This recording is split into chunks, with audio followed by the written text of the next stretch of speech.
Welcome to the world united. Welcome to the world united. The day is Carol. So, Carol's a visionary guide who serves as a catalyst for personal global transformation. More about her. It's global transformation since 2003. Her service centers on the anchoring of soul level awareness and the embodiment of heart centered living as a way to grow a new global consciousness, grid of, grid of oneness.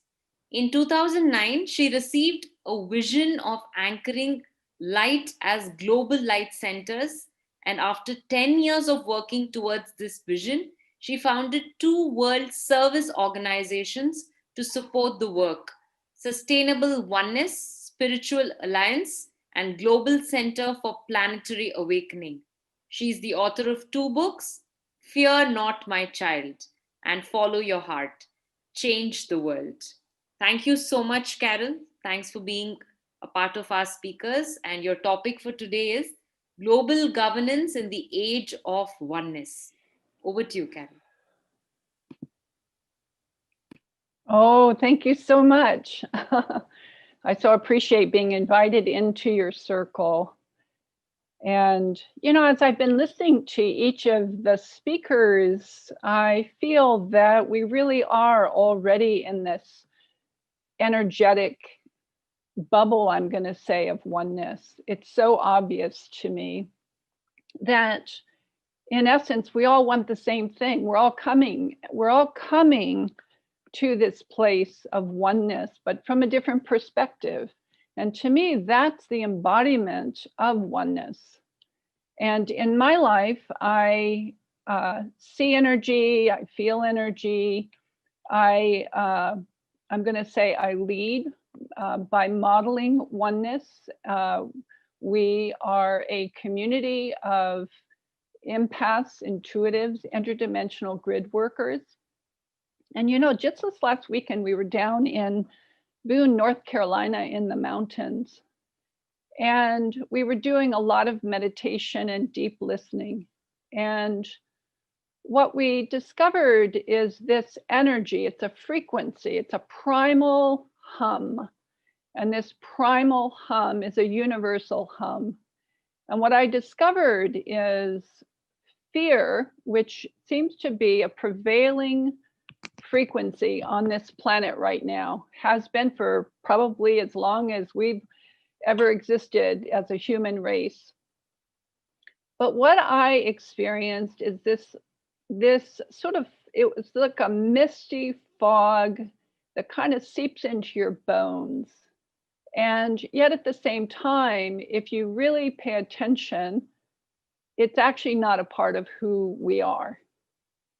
And what I discovered is that as a collective, we broke through that field and we tapped into what feels like the grid that is the matrix that we're all trying to get to. We're all trying to get there in our own way, but we haven't gotten there yet. It's like we're in this space where we're still trying, we're trying to put on sort of topical, theoretical, mental constructs for what this feeling and this knowing of oneness is. But I maintain we're not going to get there through the mental constructs. We're going to get there through the infusion of this frequency, this primal frequency. And I'll describe the feeling of the frequency. It is beyond deep stillness, beyond peace, beyond the thinking, knowing state of awareness. And yet, at its very core is compassion. And what I found is the sense of compassion that I'm talking about is not the I feel so sorry for you, I pity you kind of compassion, but it's a kind of compassion that really speaks to deep appreciation. And Laura brought that up in terms of the honoring of the individual. And I would take that I would take that into the core of our being. I would say honoring, recognizing and honor this soul essence, the light essence within us. I think until we really get there and do that in connection to and immersion, allow this core frequency to fully infuse us with light, then we're going to stay in these mind miasms. We're going to stay in the how do we get there kind of state of awareness, or how do we figure this puzzle out? How many structures can we put into place to get there? And I will say that all these structures are valuable. There's tremendous presence in a lot of these strategies. But in my awareness, none of them work without the infusion of this frequency in the core of our being. And many of us also recognize that we are light embodied. And this sphere vibration that has a very strong sense of power and control connected to it scares the bejesus out of most people. We, in our primal way, our human nature way, we get into fight or flight mode. Some of us are fighters, some of us are warriors. So we start looking for, how do we solve this problem? How do we bring unity from separation?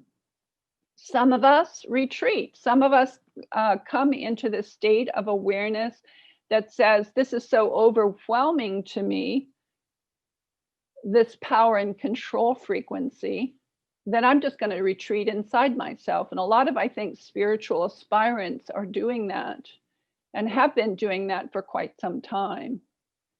And yet at the same time, what I've been hearing, this is the time of transcendence. This is not the time of transformation. This is not the time to go out and get your brother and sister and try to wake them up, shake them up, and pull them along. This is the time for us to go deep inside, but to be aware and bright and shine like a bright star, and stay fully connected, not to the fear grid to do fight or flight stuff and find ourselves constantly in throw, getting off balance, but to find ourselves in that place of deep stillness, and to amplify that feeling of this grid system, that it is not just a planetary grid system, it's an intergalactic grid system, it's an interstellar grid system. And if we can get there and we can reach critical mass, that's when all these systems, that's when all these dynamics of life being transformed on this planet, that's when health and well-being being really gets restored. And I'd like to share a little bit about what I have seen, I have intuited about our future parliament, as you say, Roger. I loved your talk, by the way. I have seen children in those councils. I have seen children of light leading the way, because we also have to remember, with this deeply compassionate frequency, in part, that's actually what we're doing right now. We are unleashing, we are giving ourselves permission to return to the age of innocence. We have a lot of damaged hearts, a lot of damaged spirits going on. And that's why Laura was saying, let's honor those, let's honor the individual, let's honor the light within us. And yet at the same time, the generations that are coming in, the young people, you don't have to go very far to recognize the turned on, awake mathematicians, musicians, dancers. These children are as bright as can possibly be. And you know what? Many of them have a very strong awareness of not only where they've come from, but where they're going and what they're bound to be doing in this lifetime. And so what I maintain is our awareness must be on the inner light within us, getting very grounded in this interstellar grid system, recognizing when we come across someone, anyone, everyone, that we greet them with heart wide open, and we say within ourselves, hello, brother, hello, sister, hello, mother, hello, father. And we honor the innocence within ourselves, we honor the innocence within others, and we totally treasure the young children coming into our awareness. I will maintain, and again, I'm coming strictly from the visions that I've been connected with. The center of power, the center of world governance is going to come from South Africa. The global councils on world peace are going to come out of Kazakhstan with the children there. There's going to be tremendous awareness of great commerce coming out of the Middle East. That's Jerusalem. We're not talking about oil and the power and control stuff. We're talking about free energy solutions. We're talking about off the grid. We're talking about frequency-based medicines. And the kind of commerce that we're going to do, the global governance that is already evolving through this, throwing off this power and control dynamic that's going on as our global leaders duke it out. They look like mud wrestlers out there. And as we watch all that, what we do, we drop inside and we come together in groups. I've seen this. Peace councils all over the world are no more than 30 people. They're in small enclaves of communities.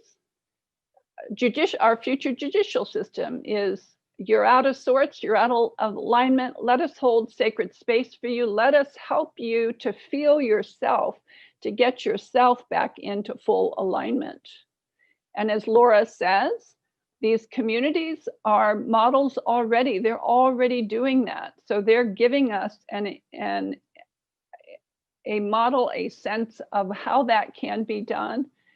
And I will maintain the reason why it's happening is because of the love and the appreciation that is recognized and the individual. I also take it one step further.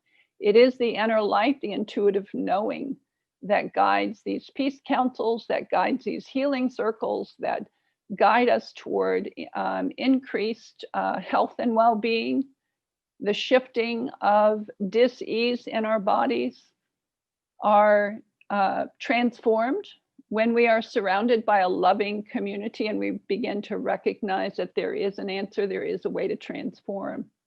So what I would say, to put my oar in the water here, I think the children are our future, but the innocence within us and the connectedness that we feel within ourselves as we understand and cut through this power and control frequency grid and get back down to basics and begin to look each other in the eye and through the heart. This is where true transformation, and that's the future of global governance in this state of oneness. So that's my sharing on all this. And I just want to say thank you so much for including me in this summit. Thank you so much. Thank you so much for being a part of us. A small token of our appreciation. World Parliament on Spirituality. There's a certificate of appreciation to Carol for being an esteemed speaker in the 3rd edition of the World Parliament on Spirituality 2020, North America. Thank you so much, Carol. Thank you for talking about inner guidance and how that is guiding us and a lot of people all over the world to do good work. Thank you so much. Well, thank you.